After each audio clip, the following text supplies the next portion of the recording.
السلام علیکم ورحمۃ اللہ وبرکاتہ۔ الحمد للہ رب العالمین والصلاة والسلام علی سید الانبیاء والمرسلین وعلی آلہ واصحابہ اجمعین، اما بعد۔ پیارے ناظرین کرام، ترجمان الکتاب چینل میں خوش آمدید۔ آج ہم کتاب آپ کے مسائل اور ان کا حل کے ایک نہایت اہم موضوع کی طرف بڑھ رہے ہیں۔ یہ باب صحابہ، صحابیات، امہات المؤمنین اور صاحبزادیہ رضی اللہ عنہ کے متعلق ہے، اور سلسلہ ہے حضرت عباس رضی اللہ عنہ اور حضرت علی المرتضیٰ کے بارے میں پائے جانے والے چند شبہات کا ازالہ۔ یہ موضوع کافی طویل ہے، اس میں 6 تفصیلی سوالات ذکر ہوئے ہیں۔ آج کے اس قسم میں ہم باقی رہ جانے والے 5ویں اور 6ٹھے سوال کا جواب سمجھیں گے۔ حضرت عباس رضی اللہ عنہ کا مشورہ کیا تھا؟ حضرت علی رضی اللہ عنہ کا طلب خلافت کا اصل معاملہ کیا تھا؟ اور پھر آخر میں اس سائل کے دوسرے خط کا بھی ذکر کریں گے جس میں اس نے مزید وضاحت مانگی تھی۔ برائے مہربانی آخر تک ہمارے ساتھ رہیے گا، کیونکہ آج کا موضوع نہایت اہم، تحقیقی اور دل کو مطمئن کرنے والا ہے۔ اب میں کتاب سے اصل عبارت پڑھ کر موضوع آگے بڑھاتا ہوں۔ نمبر 5، حضرت عباس رضی اللہ عنہ کا مشورہ۔ قاضی ابوبکر رحمہ اللہ کی کتاب العواصم من القواسم میں حضرت عباس رضی اللہ عنہ کے الفاظ اس طرح نقل کیے گئے ہیں۔ صفحہ 126، طبع بیروت۔ ترجمہ: چلو ان حضرت صلی اللہ علیہ وسلم کی خدمت میں چلے، آپ سے دریافت کرے کہ آپ کے بعد یہ امر خلافت کس کے پاس ہوگا۔ پس اگر ہمارے پاس ہوا تو ہمیں معلوم ہو جائے گا، اور اگر کسی دوسرے کے پاس ہوا تب بھی ہمیں معلوم ہو جائے گا۔ اس صورت میں آپ ہمارے حق میں وصیت فرما دیں گے۔ اور یہ بعین ہی صحیح بخاری جلد 2 صفحہ 639 کے الفاظ ہے۔ آپ نے اول تو ان الفاظ کا ترجمہ ہی صحیح نہیں کیا۔ معلوم نہیں کہ یہ ترجمہ جناب نے خود کیا ہے یا کسی اور کا ترجمہ نقل کیا ہے۔ دوم یہ کہ اہل علم آج تک صحیح بخاری پڑھتے پڑھاتے آئے ہیں، مگر حضرت عباس رضی اللہ عنہ کے الفاظ میں ان کو کبھی اشکال پیش نہیں آیا۔ خود قاضی ابوبکر بن العربی رحمہ اللہ اس روایت کو نقل کر کے لکھتے ہیں۔ صفحہ 126، طبع بیروت۔ ترجمہ: حضرت عباس رضی اللہ عنہ کی رائے میرے نزدیک زیادہ صحیح اور آخرت کے زیادہ قریب ہے، اور اس میں تحقیق کی تصریح ہے، اور اس سے ان لوگوں کا قول باطل ہو جاتا ہے جو دعویٰ کرتے ہیں کہ آپ صلی اللہ علیہ وسلم نے حضرت علی رضی اللہ عنہ کے خلیفہ بنائے جانے کا اشارہ فرمایا تھا۔ چاہیے جائے کہ اس باب میں نص کا دعویٰ کیا جائے۔ انصاف فرمائیے کہ جس رائے کو ابوبکر بن العربی رحمہ اللہ زیادہ صحیح اور اقرب الی الآخرہ فرما رہے ہیں، آپ انہی کی کتاب کے حوالے سے اسے خلافت کی فکر پڑھنے سے تعبیر کر کے حضرت عباس رضی اللہ عنہ کو مورد الزام ٹھہرا رہے ہیں، اور آپ کا یہ خیال بھی آپ کا حسن ظن ہے کہ نبی کریم صلی اللہ علیہ وسلم کی بیماری اور وفات کا صدمہ اگر غالب ہوتا تو یہ خیالات اور یہ کارروائیاں کہاں ہوتی۔ خود آپ نے جو روایت نقل کی ہے اس میں تصریح ہے کہ حضرت عباس رضی اللہ عنہ نے یہ اندازہ لگایا تھا کہ ان حضرت صلی اللہ علیہ وسلم کی صحت مایوسی کی حد میں داخل ہو چکی ہے، اور آپ صلی اللہ علیہ وسلم اپنے خدام کو داغ مفارقت دینے والے ہیں۔ اس حالت میں اگر کوئی شخص یہ چاہتا ہے کہ جو امور اختلاف و نزاع اور امت کے شقاق و افتراق کا موجب ہو سکتے ہیں، ان کا تصفیہ خود آن حضرت صلی اللہ علیہ وسلم ہی سے کرا لینا مناسب ہے، تاکہ بعد میں شورش و فتنہ نہ ہو۔ تو آپ کا خیال ہے کہ وہ بڑا ہی سنگ دل ہے، اس کو ذرا بھی آن حضرت صلی اللہ علیہ وسلم سے تعلق و محبت ہے، نہ اسے آپ صلی اللہ علیہ وسلم کی بیماری کا صدمہ ہے اور نہ وفات کا غم ہے۔ آپ ہی فرمائیے کہ کیا یہ صحت مندانہ طرز فکر ہے؟ آپ کو معلوم ہے کہ حضرت عباس رضی اللہ عنہ آن حضرت صلی اللہ علیہ وسلم کے خاندان بنو ہاشم کے بزرگ ترین فرد تھے، اور یہ بھی آپ کو معلوم ہے کہ خاندان کے بزرگوں کو ایسے موقعوں پر آئندہ پیش آنے والے واقعات کا ہولناک منظر پریشان کیا کرتا ہے۔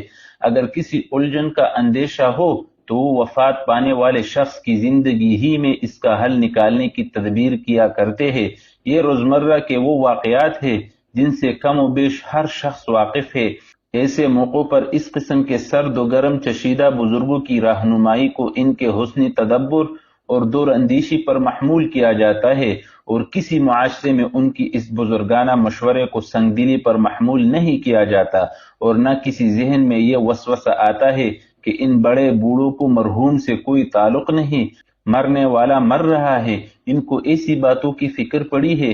ٹھیک یہی بزرگانہ حسن تدبر اور دوربینی و دوراندیشی حضرت عباس رضی اللہ عنہ کو اس رائے پر آمادہ کر رہی تھی کہ آن حضرت صلی اللہ علیہ وسلم جب دنیا سے تشریف لے جا رہے ہیں تو آپ صلی اللہ علیہ وسلم کے بعد آپ صلی اللہ علیہ وسلم کی جانشینی کا مسئلہ خدا نخواستہ کوئی پیچیدہ صورت اختیار نہ کر لے، اس لیے اس کا تصفیہ خود آن حضرت صلی اللہ علیہ وسلم ہی کے ذریعے ہو جائے تو بہتر ہے۔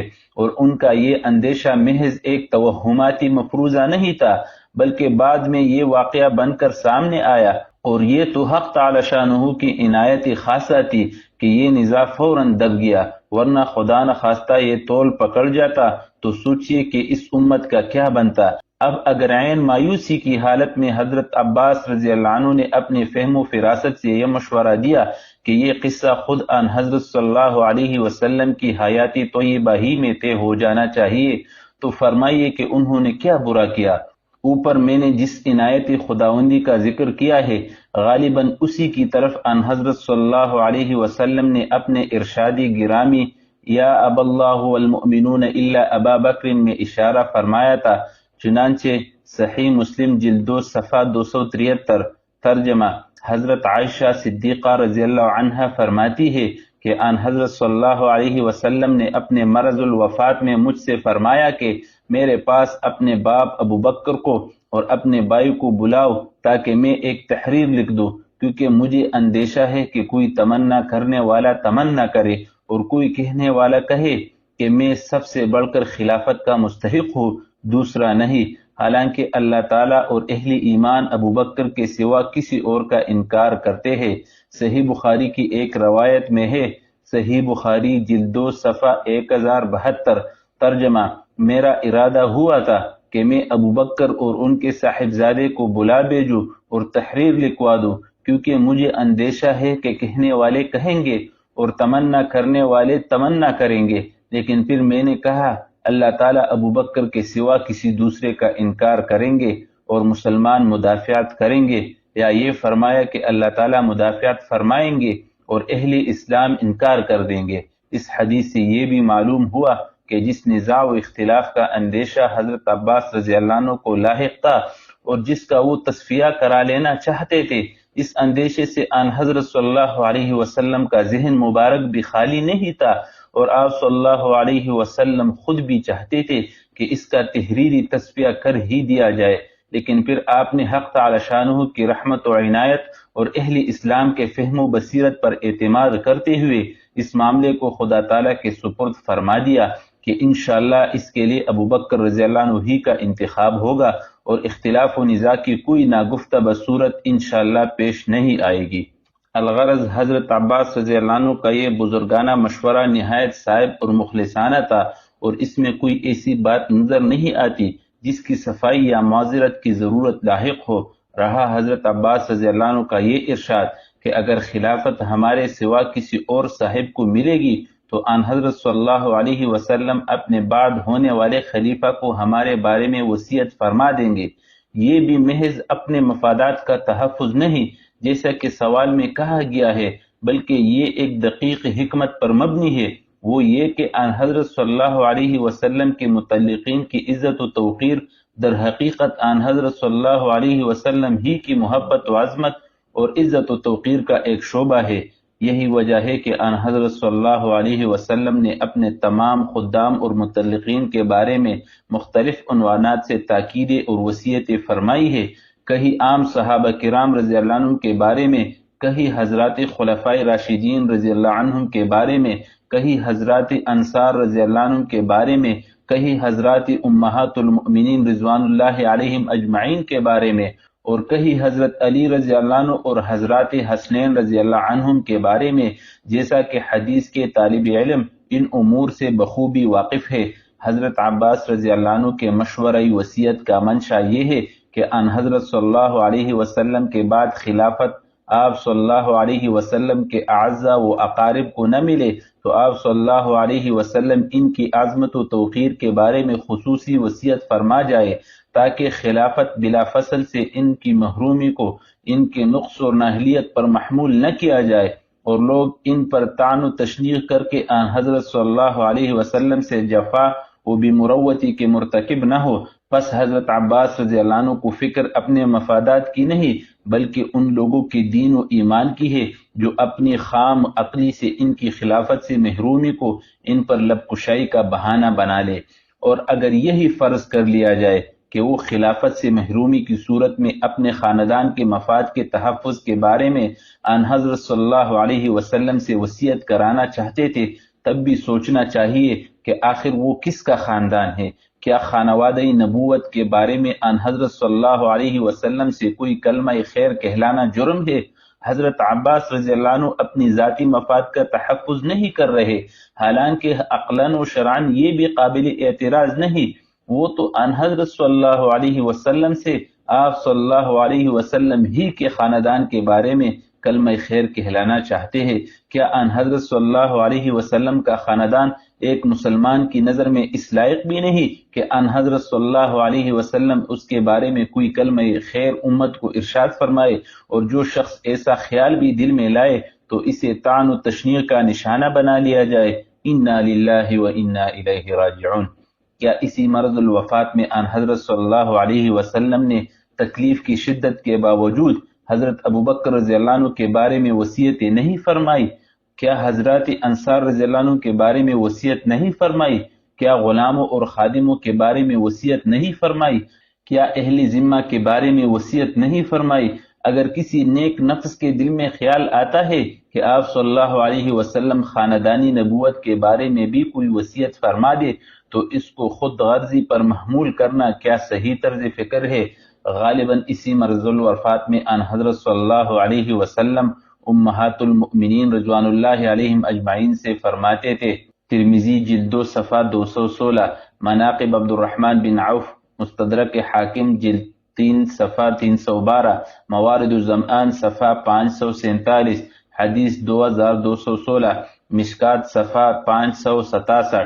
ترجمہ: بے شک میرے بعد تمہاری حالت مجھے فکر مند کر رہی ہے اور تمہارے اخراجات برداشت کرنے پر صبر نہیں کریں گے مگر صابر اور صدیق لوگ۔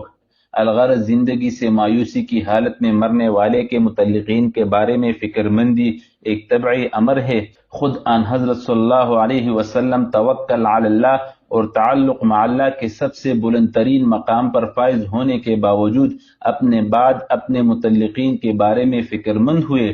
اسی کا عکس حضرت عباس رضی اللہ عنہ کے قلب مبارک پر پڑا اور ان کو خیال ہوا کہ آپ صلی اللہ علیہ وسلم اپنے اہل خاندان کے بارے میں بھی کچھ ارشاد فرما جائے۔ آن حضرت صلی اللہ علیہ وسلم نے اپنے اہل قرابت کے بارے میں بھی بڑی تاکیدی وصیتیں فرمائی ہے۔ یہی وجہ ہے کہ حضرات صحابہ کرام رضی اللہ عنہم خصوصاً حضرات خلفائے راشدین رضی اللہ عنہم اجمعین کو آپ صلی اللہ علیہ وسلم کے اہل قرابت کی رعایت کا بہت ہی اہتمام تھا، جس کے بے شمار واقعات پیش نظر ہے۔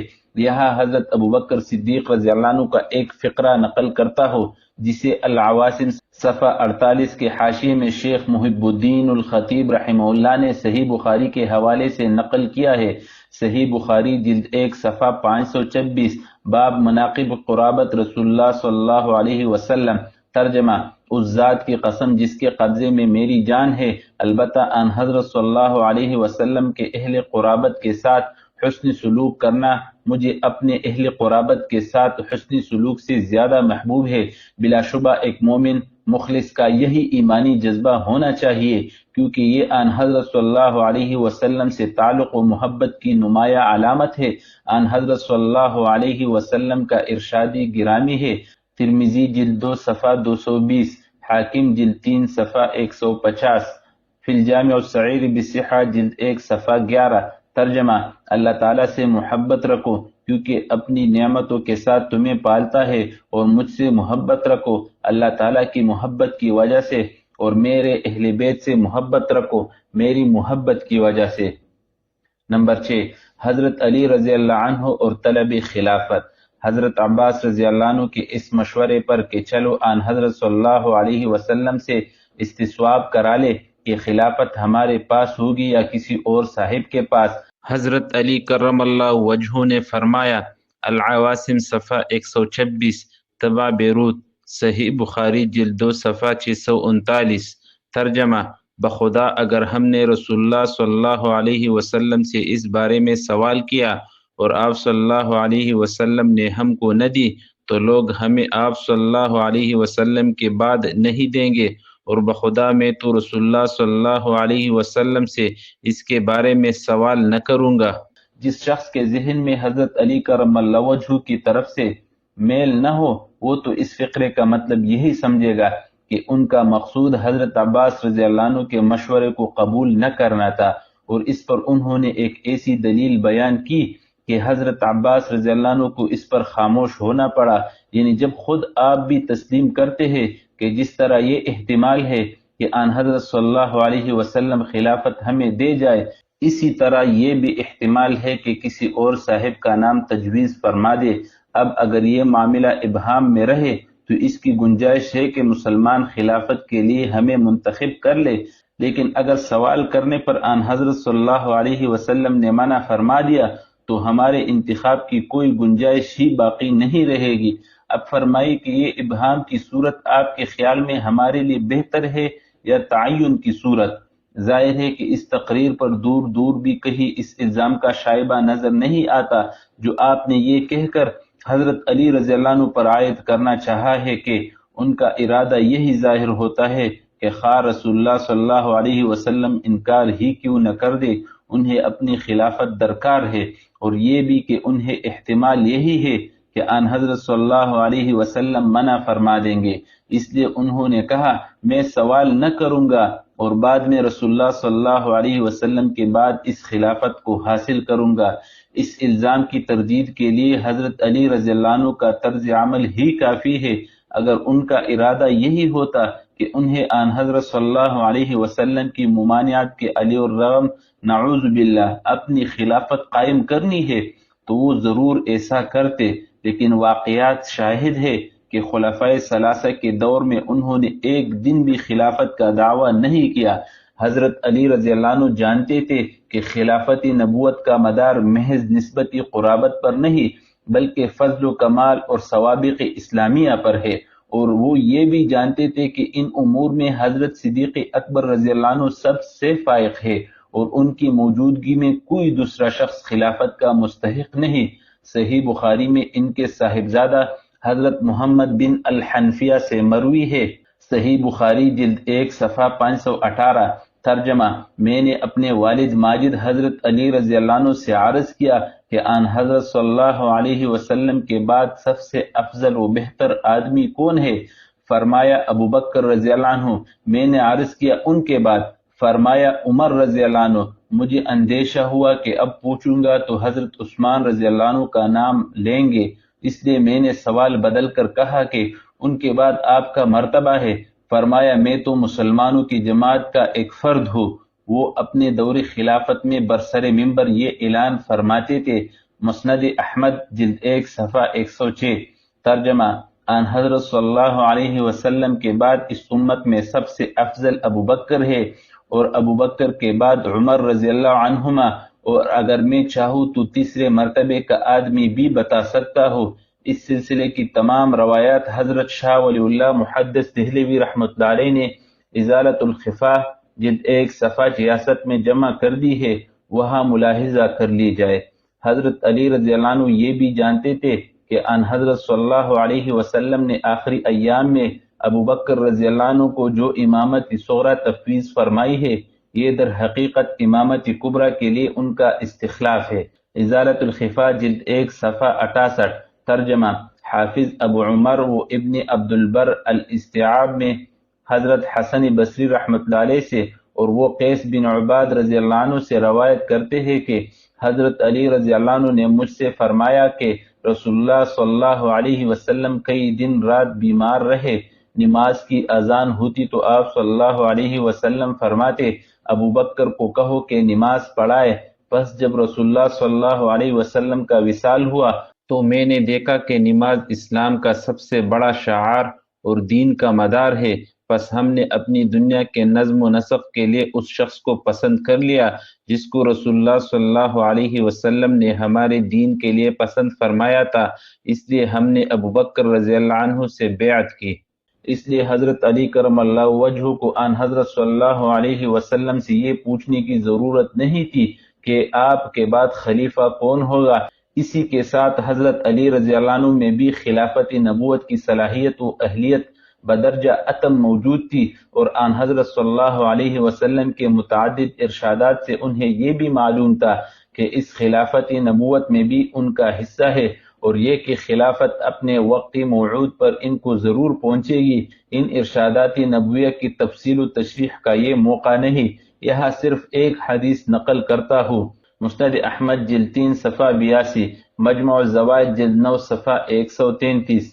ترجمہ: حضرت ابو سعید خدری رضی اللہ عنہ سے روایت ہے کہ ہم بیٹے آن حضرت صلی اللہ علیہ وسلم کا انتظار کر رہے تھے، پس آن حضرت صلی اللہ علیہ وسلم نے ازواج مطہرات رضی اللہ عنہ میں سے کسی کے گھر سے باہر تشریف لائے، پس ہم نے آپ صلی اللہ علیہ وسلم کے ساتھ جانے کے لیے اٹھے تو آپ صلی اللہ علیہ وسلم کا نال مبارک ٹوٹ گیا۔ حضرت علی رضی اللہ عنہ اس کی مرمت کے لیے رک گئے اور آن حضرت صلی اللہ علیہ وسلم چل پڑے۔ ہم لوگ بھی آپ صلی اللہ علیہ وسلم کے ساتھ چل پڑے، پھر آپ صلی اللہ علیہ وسلم حضرت علی رضی اللہ عنہ کے انتظار میں کھڑے ہو گئے اور ہم لوگ بھی ٹھہر گئے۔ پس آپ صلی اللہ علیہ وسلم نے ارشاد فرمایا کہ بے شک تم میں سے ایک شخص قرآن کی تعویل پر قتال کرے گا جیسا کہ میں نے اس کی تنزیل پر قتال کیا۔ پس ہم سب اس کے منتظر ہوئے کہ اس کا مصداق کون ہے۔ ہم میں حضرت ابوبکر و عمر رضی اللہ عنہما بھی تھے۔ آپ صلی اللہ علیہ وسلم نے فرمایا، اس سے تم لوگ مراد نہیں ہو بلکہ وہ جوتا گانٹنے والا مراد ہے۔ ابو سعید خدری رضی اللہ عنہ فرماتے ہیں کہ ہم خوشخبری دینے کے لیے حضرت علی رضی اللہ عنہ کے پاس آئے تو ایسا محسوس ہوا گویا انہوں نے آن حضرت صلی اللہ علیہ وسلم کا یہ ارشاد پہلے سے سن رکھا ہے۔ اس تفصیل سے حضرت علی رضی اللہ عنہ کے ارشاد کا مطلب واضح ہو جاتا ہے کہ میں آن حضرت صلی اللہ علیہ وسلم سے اس بارے میں سوال نہیں کرتا، اور یہ کہ اگر آپ صلی اللہ علیہ وسلم نے انکار فرما دیا تو مسلمان ہمیں کبھی نہیں دیں گے، کیونکہ اگر آن حضرت صلی اللہ علیہ وسلم اس موقع پر یہ فرماتے اور یہ فرمانا محض احتمال نہیں تھا بلکہ یقینی تھا کہ میرے بعد علی کو خلیفہ نہ بنایا جائے بلکہ ابوبکر رضی اللہ عنہ کو خلیفہ بنایا جائے، تو اس کا متبادر مفہوم تو یہی ہوتا کہ آن حضرت صلی اللہ علیہ وسلم کے بعد خلیفہ بلا فصل حضرت علی رضی اللہ عنہ نہیں، لیکن لوگوں کو یہ غلط فہمی ضرور ہو سکتی تھی کہ علی رضی اللہ عنہ میں خلافت کی صلاحیت و اہلیت ہی نہیں، یا یہ کہ خلافت نبوت میں اس کا سرے سے کوئی حصہ ہی نہیں، اور آپ کے دور خلافت میں آن حضرت صلی اللہ علیہ وسلم کے اسی ارشاد کو پیش کر کے لوگوں کو اس غلط فہمی میں ڈالا جا سکتا تھا کہ آپ صلی اللہ علیہ وسلم نے فرمایا تھا کہ میرے بعد علی کو خلیفہ نہ بنانا۔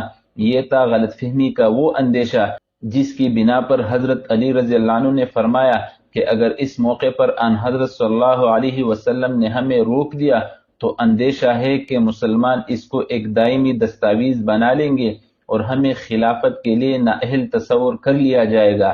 ظاہر ہے کہ یہ غلط فہمی جس کا اندیشہ تھا نہ صرف منشاء نبوی کی خلاف ہوتی بلکہ آن حضرت صلی اللہ علیہ وسلم کے ان ارشادات کے ساتھ ایک بدترین ظلم بھی ہوتا جو آپ نے حضرت علی کرم اللہ وجہہ کے بارے میں ارشاد فرمائے، ربنا اغفر لنا ولاخواننا الذین سبقونا بالایمان ولا تجعل في قلوبنا غلا للذین آمنوا ربنا انک رؤوف رحیم۔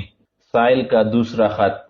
محترم المقام جناب علامہ محمد یوسف لدھیانوی صاحب، السلام علیکم ورحمۃ اللہ وبرکاتہ۔ وبعد، جناب کا محبت نامہ ملا۔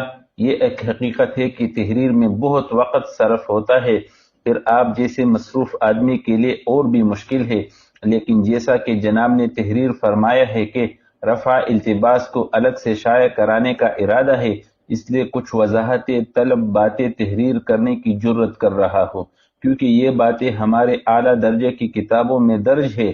مترجمین حضرات نے ترجمہ کرتے وقت بریکٹس کے اندر فاضل الفاظ کا اضافہ کر کے پیچیدگیاں پیدا کرنے کے سوا اور کچھ نہیں کیا، لہذا عوام کو دو طرح سے نقصان میں مبتلا کیا۔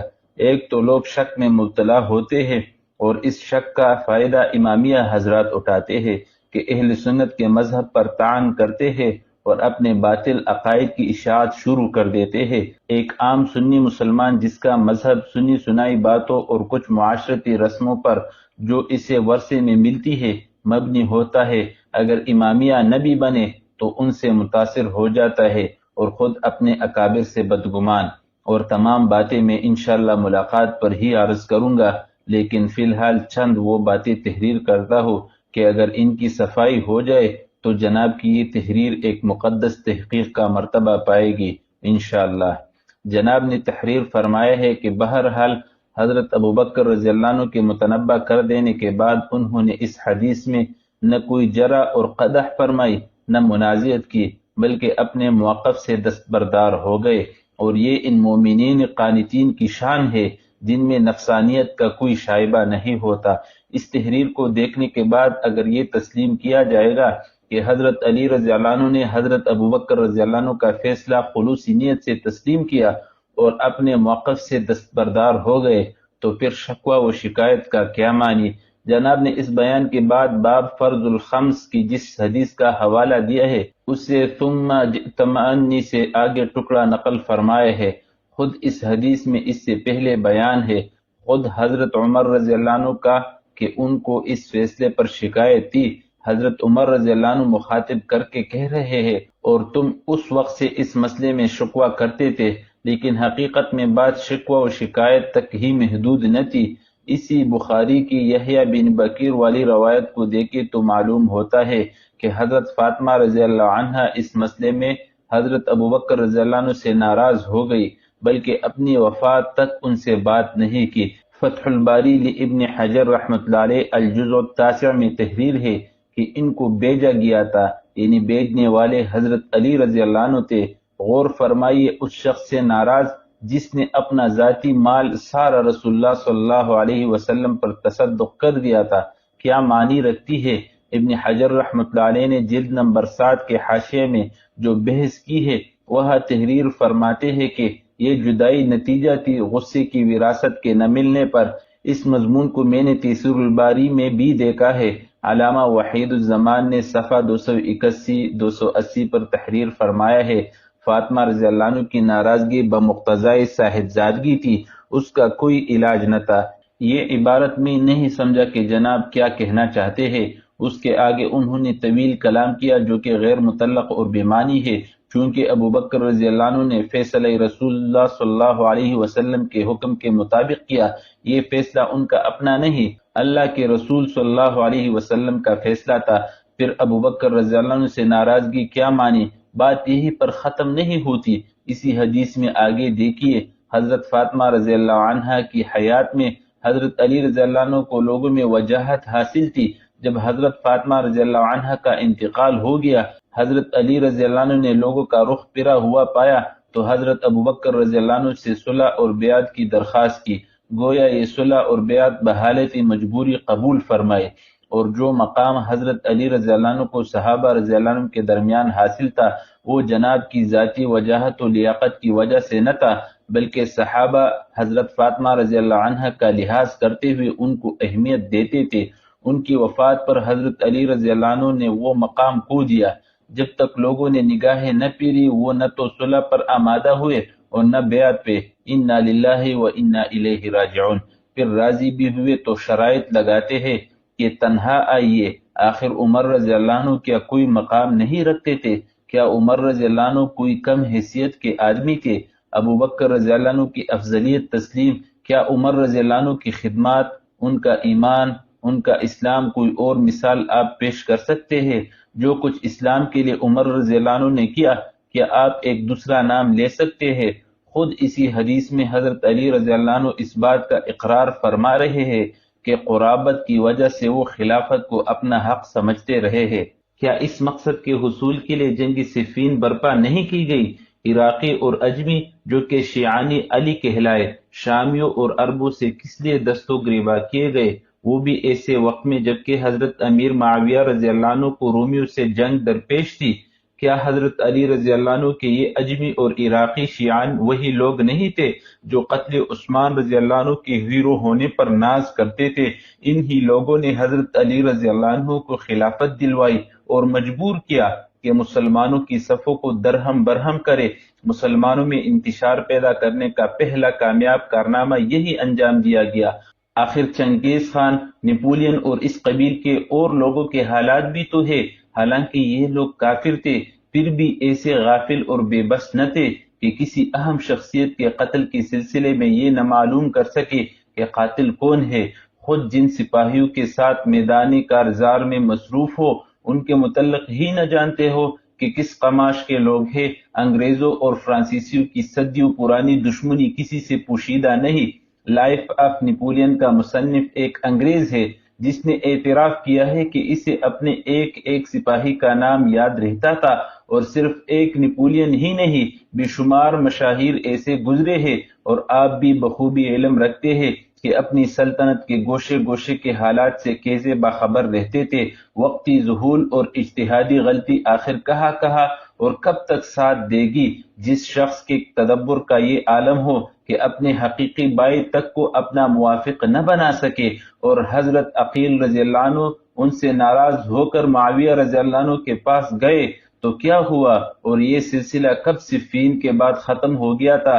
بنو امیہ اور بنو عباس کے ادوار میں علوی اور عباسی خروج ایک دو تو نہیں کہ کسی سے پوشیدہ ہو۔ ایک خط میں یہ سب بیان غیر ممکن ہے۔ اس میں شک نہیں کہ شاہ ولی اللہ نے ازالت الخفا میں حضرت علی رضی اللہ عنہ کے مناقب بے شمار بیان کیے ہیں، حالانکہ ابو بکر رضی اللہ عنہ، عمر رضی اللہ عنہ، عثمان رضی اللہ عنہ کے دور خلافت میں اسلام کو جو فروغ حاصل ہوا، طرز حکومت، معاشرت، عرضیے کے ہر قسم کی تفصیل ہے جو انہوں نے لکھی۔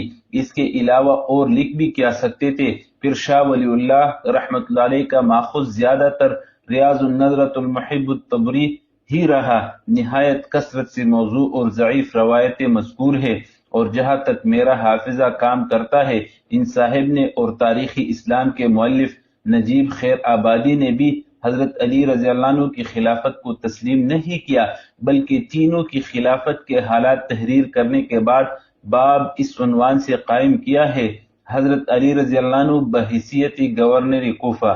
میرا خیال تھا کہ عمر رضی اللہ عنہ کی تقریر پر علامہ عینی رحمۃ اللہ علیہ کا خیال بھی دیکھوں، لیکن گناہگار ابھی تک ایسا نہ کر سکا۔ ہاں، فتح الباری کی 7ویں جلد کے 14-15 صفحہ پر یہ بحث ہے۔ وہاں 3 احادیث کا حوالہ موجود ہے۔ نمبر 1 نسائی، نمبر 2 سبیل الولایہ کا حوالہ ہے، نمبر 3 اور بطور والی کے مطالبہ کے سلسلہ ابو داود کی حدیث کا بھی ذکر ہے۔ بہرحال نسائی جیسا کہ آپ کے بھی علم میں ہے، حدیث کے معاملے میں بخاری رحمۃ اللہ علیہ سے بھی سخت ہے۔ ان تینوں احادیث کی روشنی میں ہی کوئی رائے درست ہو سکتی ہے۔